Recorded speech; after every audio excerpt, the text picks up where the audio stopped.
आज सुबह ना एक कोट पढ़ा था जिसमें लिखा था कि अक्सर आपकी जिंदगी में कुछ लोग आपसे इसलिए चिढ़े रहते हैं, नाराज रहते हैं, एकदम खिसियाए रहते हैं। क्यों? क्योंकि आप वो जिंदगी, बुरी वाली, घिसी पिटी, दुख दर्द भरी जिंदगी नहीं जी रहे होते जैसी उनको आपसे उम्मीद होती है। मुझे लगता है यार, इतनी अच्छी जिंदगी कैसे जी रहा है ये इंसान। मैं सिर्फ इतना कहूंगी, ऐसे लोगों की उम्मीदों पे पानी फेरते रहिए। Welcome back. मैं हूँ आपके साथ आपकी आरजे प्रिया और आप सुन रहे हैं आपका अपना रेडियो। अच्छा, आज ना हमारे एक लिस्टर ने कमेंट में लिखा था कि लड़कियां जो हैं वो हमेशा अपना पहला बॉयफ्रेंड ऐसा टॉक्सिक क्यों चूज करती। ये सवाल मैंने भी खुद से पूछा। हम मैक्सिमम लड़कियां पहला बॉयफ्रेंड हमेशा ऐसा चूज करती हूँ कि बाद में प्यार पर से भरोसा ही छूट जाए। लेकिन एक्चुअल रीजन ये नहीं है। रीजन ये है कि शुरुआत में लड़के वो दिखाते हैं जो वो नहीं होते। जैसा लड़कियों को चाहिए बिल्कुल वैसे ही बन जाते। टॉक्सिसिटी वाले एपिसोड्स तो बाद में आते हैं। ऐसा सिर्फ लड़कों के साथ नहीं, लड़कियों के साथ भी होता है। कई बार लड़कियां शुरू में बिल्कुल आइडियल पर्सनालिटीज दिखाती हैं जैसे कि लड़कों को चाहिए, लेकिन बाद में फिर धीरे धीरे अपनी टॉक्सिसिटी को रिवील किया जाता है और तब आता है लाइफ का शॉक, जिसके बाद इंसान कहता है भाई अपन तो सिंगल ही बेस्ट है। इसलिए आज मैं आपको कुछ पर्सनालिटी ट्रेट्स बताने वाली हूँ जो कि इजी टू अंडरस्टैंड है। आज हम लड़कियों की बात करेंगे और जल्द ही हम लड़कों के बारे में भी कुछ पर्सनालिटी और साइकोलॉजिकल फैक्ट्स लेकर आएंगे। शुरू करते हैं। लड़कियों को ना फीलिंग्स डेवलप करने में अराउंड 15 दिन लगते हैं। हाँ, एक वेग आइडिया है। पूछो लड़कों को कितने लगते हैं? 1 दिन, 2 दिन, 10 दिन? नहीं, 8 second, 8.2 second to be precise feelings develop करने में लड़कों को लगते हैं। अरे भाई, बड़ी जल्दी में हो, कहीं पहुंचना है या कहीं से निकले नहीं हो? अच्छा, कई बार आप लोगों की शिकायतें होती हैं कि यार मेरी बंदी बड़ी फ्लर्टिशियस है, बहुत अच्छे से हंस के सबसे बातें करती है।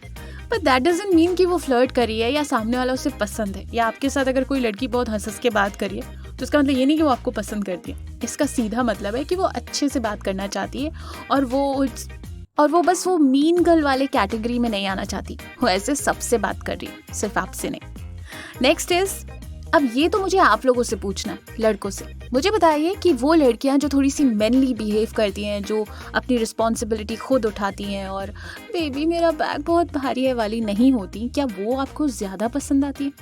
साइकोलॉजी तो यही कहती है। नेक्स्ट इज, लड़कियां अक्सर टफ गाइज से अट्रैक्टेड क्यों होती हैं? थोड़े से मैनली, थोड़े से टफ, थोड़े से स्ट्रॉन्ग, ऐसी बेसी टाइप की आवाज। वो इसलिए क्योंकि बिना कहे ऐसे लड़के एक साइकोलॉजिकल इफेक्ट छोड़ते हैं जो कहता है कि इनके साथ सर्वाइवल इजी है, ये आपको फिजिकली प्रोटेक्ट कर लेंगे और इनके साथ लाइफ जो है वो थोड़ी सिंपल हो सकती है और अगर कोई मुसीबत आई तो ये आपको सेफ कर लेंगे। और एंशिएंट टाइम से देखा गया है कि लड़कियां ऐसे ही लड़कों को चूज करती हैं जो उनकी फैमिली को प्रोटेक्ट कर सके, उनके बच्चों को सेफ रख सके। वो क्या है ना, हम लड़कियां हिंदी फिल्मों से ज्यादा इंस्पायर होती हैं, तो हमें लगता है कभी तो लाइफ में हमको गुंडे घेर लेंगे तो हमारा बंदा 25 गुंडों को पीट के हमें बचा लेगा। लेकिन लड़कियों, ऐसा ना होता है और ना होना चाहिए, ठीक है? इतना प्रेशर मत डालो इन लड़कों पर। इन बेचारों को पढ़ना भी है, करियर भी बनाना है, फैमिली भी बनानी है, फिर उनके लिए घर भी बनाना है, लैविश गाड़ी, लाइफस्टाइल, सब कुछ देखना है। कहाँ गुंडों से लड़ते फिरेंगे। और लास्ट जो मेरा फेवरेट है वो ये है कि बहुत सारे लड़कों को लगता है कि लड़कियां ऐसा चाइल्डिश बिहेव क्यों करती। बिल्कुल पसंद नहीं आता कि लड़कियां जो है वो आपसे ज्यादा मैच्योर है। वो ऐसा चाइल्डिश बिहेव सिर्फ अपने फेवरेट इंसान के साथ करती, फिर चाहे वो उनके फैमिली मेंबर्स हो और चाहे फिर वो खास शख्स। समझ में? तो अगर आपके सामने वो थोड़ा सा चाइल्डिश बिहेव करिए कभी कभार, आई नो टॉलरेट करना मुश्किल होता है, तो प्लीज समझ लीजिए कि आप उनकी फेवरेट वाली लिस्ट में। तो ये थी आज की कुछ साइकोलॉजिकल पर्सनालिटी ट्रेट्स, कुछ फैक्ट्स जो हम श्योर आपको सामने वाले को समझने में थोड़ा सा चीज़ें आसान कर देंगी। अगर आपके जहन में भी ऐसे कोई सवाल हैं तो मुझसे पूछ सकते हैं। और हाँ, अगर आप कमेंट में अपने मैसेजेस या फिर अपनी डेडिकेशंस देना चाहते हैं तो वो भी दे सकते हैं। और आज ना मुझे आप लोगों से एक मदद चाहिए। और क्या सुनना चाहते हैं आप? क्योंकि क्या होता था ना, जब हम रेडियो में थे तो हमारे पास सॉन्ग्स होते थे, बड़े प्यारे रोमांटिक सॉन्ग्स, जहाँ पर हम आपकी डेडिकेशंस भी ले सकते थे। पर यहाँ कॉपीराइट्स के इशू की वजह से हम गाने नहीं प्ले कर सकते। तो फिर हम क्या करें? तो मैंने सोचा कि क्यों ना आप लोगों के टैलेंट को शोकेस किया जाए।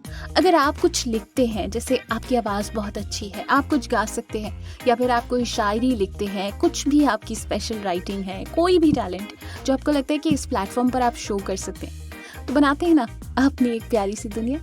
शेयर कीजिए मेरे साथ। ईमेल आईडी दिख रही है, बस वही मैं आपकी आवाज़ में उसे शेयर करूँगी, और अगर आप चाहेंगे तो मैं खुद भी उसे बोलकर शेयर करूँगी। इसको एक पैकेज शो बनाते, मदद कीजिए मेरी, और सुनते रहिए आपकी आरजे प्रिया के साथ आपका अपना YouTube रेडियो।